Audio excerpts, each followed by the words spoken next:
Whether you love it or hate it, Dead by Daylight is making a comeback.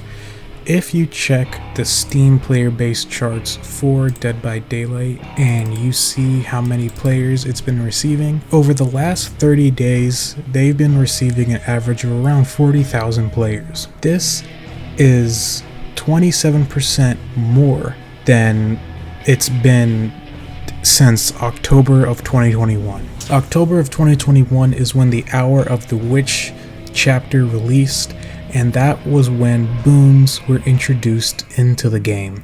Ever since boons were introduced to the game, it has been losing players a lot. But now, ever since the introduction of the Dredge and the new boon counter perk, Dead by Daylight has been gaining players. And a lot of people are saying that it's mainly because of the new 6-year anniversary event, the Twisted Masquerade, and all the extra blood points and cosmetics are bringing people back. However, this is looking at the last 30 days, and the Twisted Masquerade event only started 5 days ago. So that's a full 25 days before the new anniversary event even started. That means that ever since Dredge and Hattie came into the game with the new perks, map, killer, all this, Dead by Daylight has been gaining quite a bit of players.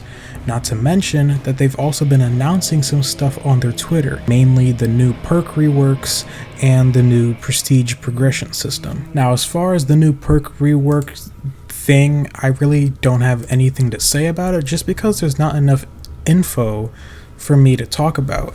They take a lot of these perks, a lot of them being extremely overused and extremely strong perks like Dead Hard, Decisive, and Borrowed Time, and Barbecue, Corrupt, and Ruin. Basically all the meta perks seem to be in this thing, and I don't know if it's just going to be as simple as buffing or nerfing them or completely reworking how they work.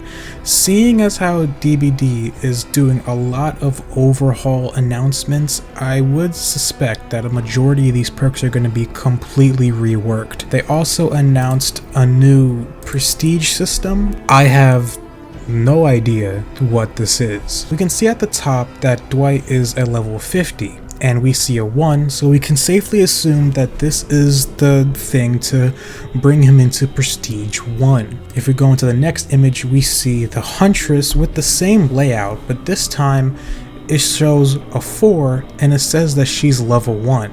So we can assume that the Huntress is now Prestige 4. Which is pretty big because the max prestige you can make any character in this game is prestige 3, and you can go up to level 50, but after you reach prestige 3 level 50, there's nothing else you can do. You can just keep getting perks and add-ons until you basically have everything. Unless this isn't even prestige. This is overall character level. As you can see, it says that Dwight is Blood Web level 50. And he doesn't have an emblem. We can see right here, after the Huntress Prestige 4's her character, she's reset back to Blood Web level 1, but now she's Huntress level 4. All in all, I think Dead by Daylight's starting to finally realize that it's outdated. Dead by Daylight as a whole is extremely outdated. The relative gameplay loop of completing gens, running away from killers, and hitting survivors, it's getting old. We need something new, we need something fresh, we need something to, mess around with, and I think this is a good step.